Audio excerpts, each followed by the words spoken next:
माझं असं स्वप्न आहे की माझी एक मिल असावी जी संपूर्णपणे रिन्युएबल एनर्जीवर चालावी। यवतमाळ व्हाईट कॉटन सिटी म्हणून ओळखले जाते।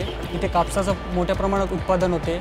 शेतकऱ्यांना कापसाचा भाव मिळत नाही, त्यामुळे मी असं ठरवलं की माझं स्वतःचं मिल टाकल्यावर इथे 10 ते 15 शेतकऱ्यांना मी स्वतः जॉब देऊ शकू। त्यामुळे कापूस शुद्ध होणार आणि त्यांच्या कापसाला चांगली मागणी मिळणार आणि तसेच रोजगार देखील उपलब्ध होईल त्यांना।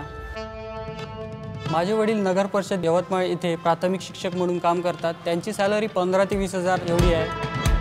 घराचं लोन आहे 7 ते 8 लाख रुपये, तर त्यातून 6 ते 7 हजार रुपये मला ते दर महिन्याला पुण्याला शिक्षणासाठी पाठवतात आणि उरलेल्या 5 ते 6 हजारात ते त्यांचं घर मॅनेज करतात। आणि त्यासाठीच माझी एवढीच इच्छा आहे की माझ्या आईवडिलांनी माझ्यासाठी एवढे कष्ट घेतलेत तर त्यांना एक चांगलं लाईफ द्यावं।